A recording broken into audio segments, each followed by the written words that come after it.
What's up, guys? This is Beau with Blessthefall, and this is Antihero Online. All right, man. Well, thanks first off for taking the time out to talk to me. Yeah, of course. So let's talk a little bit about the tour. How's the tour been going so far, and what are you kind of looking forward to on this tour?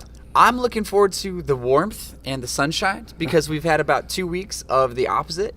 We hit a lot of cold states, and we actually slid off the road, hit some black ice at one point. Oh, God. But we made it. We made it here, and today's the first day I went outside without my hoodie on. I was like, this is fucking awesome. And I was actually sweating. I walked to the city center and walked back, and I was sweating. I'm like, this is crazy. It's been a few weeks since I've been able to do this. So, yeah, I'm just looking for, the tour's been awesome.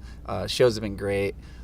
East Coast is always great. We have a fucking blast out here. I think it's been probably about a year since we played Charlotte. So the last time we were here was a fucking banger. So the bar is set pretty high. So hopefully it goes well tonight. Yeah. And it's a sold-out show tonight, too. That's what I heard.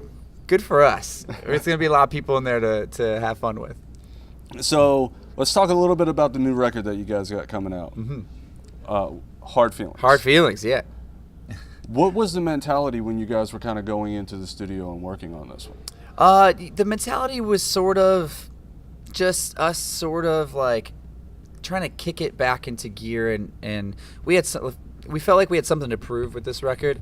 It was the last album on the last record we had was on Fearless Records, and it just sort of got brushed under the rug, and I think it was a bit of a slump for us, I think you'd say. It was just, a lot of bands sort of kind of shot by us, and we had to watch bands that were, that maybe formed a couple years ago, gained some more success. And so we were like, you know what, we're going balls out, man. Like, we're going, as hard as we can. Not saying that the whole record's heavy, but lyrical content and just the overall attitude there's a lot more determination put into this album than the last, and it really shows through the music. And the first single we put out is called Melodramatic, and it's sort of a no frills banger where you could play it live. No one really has to know the song to get into it, right? Yeah. So it's a bit surface level as far as lyrics go, but we just wanted something to come hot out the gates, to play live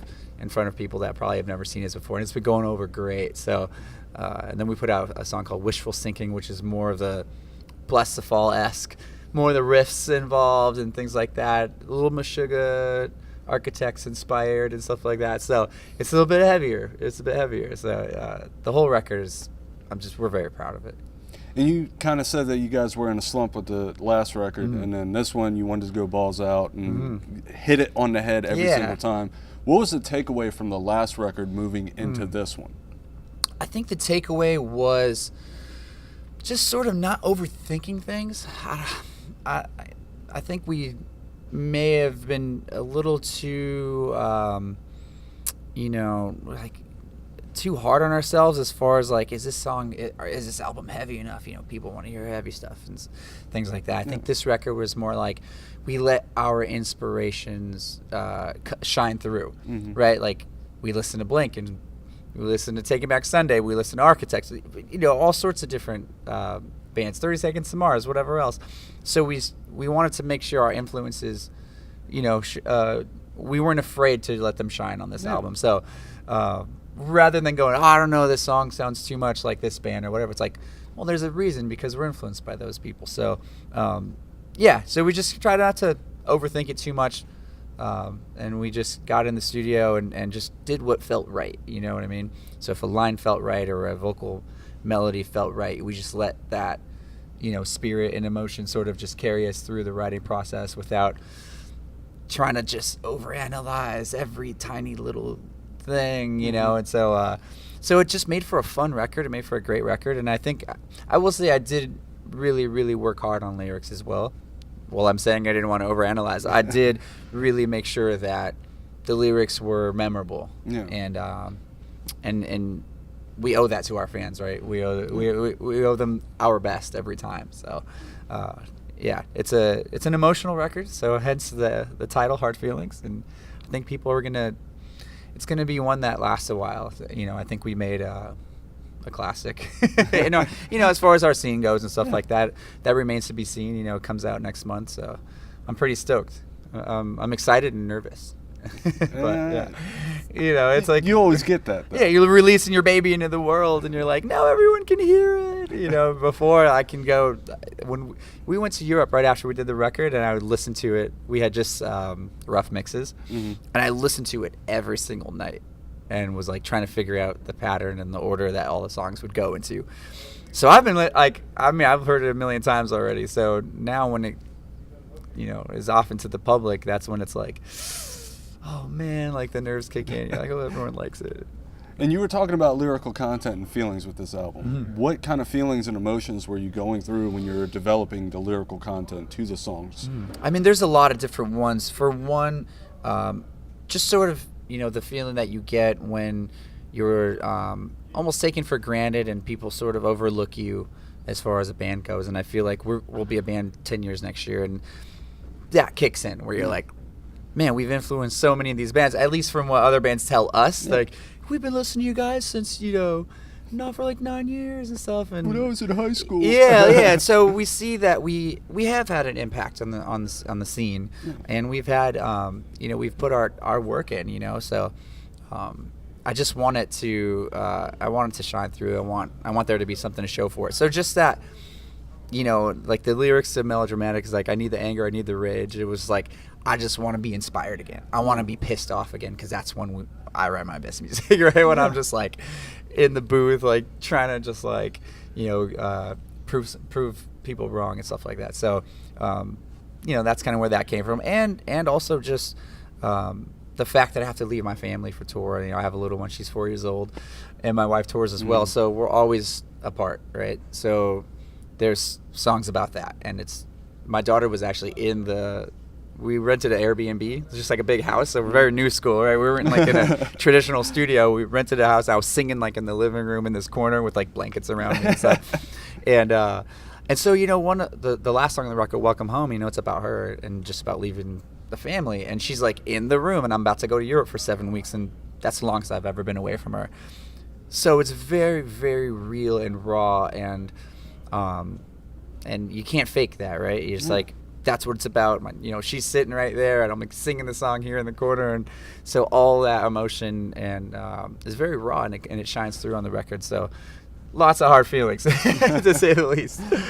And do you think that's something that the band is going to do in the future when it comes to recording? Kind of, take away the studio and bring that intimacy back into making the music? Yeah, we had a great time too, and we did it in Phoenix, and the rest of the band's from Phoenix. I'm not. So our producer drove in, I flew in, and him and I stayed at the house, but then the whole band was there when we were actually recording. So it was awesome. It was a very comfortable environment. You didn't feel like, I feel like when you're renting studio time, you get a bit of that pressure, which which is a different sort of, can cause other sort of reactions when you feel that pressure. You can write a certain way. But no, it was very relaxed and chilled. We actually did the whole record in like a month, which is kind of record time. Like, we actually finished a little early. Nice.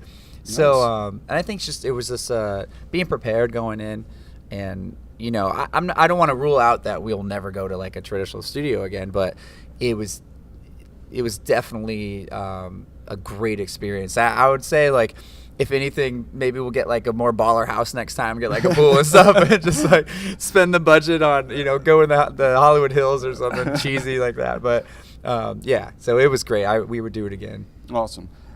With festival season just about to kick off in the U.S., is there any plans on hitting some festivals here after this tour comes to close? You don't have to name any. Well, we're trying. I'll say this: we haven't got a lot of love from those like radio fests. I don't think we've ever really been that band that fits into that niche. But on this record, I think things may change.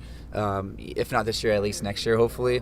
But I know we're going out with Black Veil Brides and Asking Alexandria, and there are some festivals around there. So we're trying to get on some and just see how it goes, which would be cool. I know and then after that, we're going to Europe, and we're doing a bunch of festivals out there. Nice. So I hope that this album, I just want it to open more doors for us. I want it to sort of take us to a different level, whatever level that may be. I'm not saying I don't want to go play arenas. I'm like, I don't want to set a bar for us, right? Yeah. But I think this record is that stepping stone. We need to get to that next spot. And there are some great songs, very, very creative songs, but also very dialed in songs that could be radio songs. You know what I mean? It just depends. It's such a weird world, the radio world, man.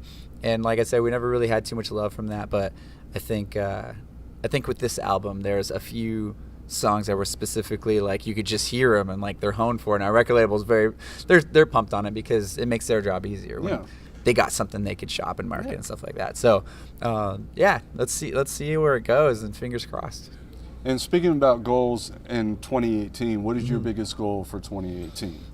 Just same goal as every year, just to get better, work harder and get better. And the harder you work, I mean, hard work pays off. It really does. It's a cliche, but it's a cliche because it's true. Like, the more work you put into something, you'll reap those benefits. So I just want to work as hard as we can, and I want to hopefully, like I said, just maybe start playing bigger venues and get our music to more people, grow the fan base. You know what I mean? That's always fun, and keep our hardcore fans around and keep them happy as well. So yeah, just to grow, just keep growing. Yeah, naturally. That's a good thing about it. Yeah, you don't want to get that one hit wonder and then disappear. So yeah, I'm sure 10 years into the game, that's not going to happen. I don't know. Yeah, we'll see. So all right, that's pretty much everything that I have for you. Is there anything that I didn't touch on that you would like to add? I mean, you covered pretty much everything that's going on. So I always like to say thanks if any of our hardcore fans are watching. Thank you so much for supporting us. It really means the world, and we owe it all to you guys. So and thanks to any new fans out there who are checking us out. Hope you enjoy the music.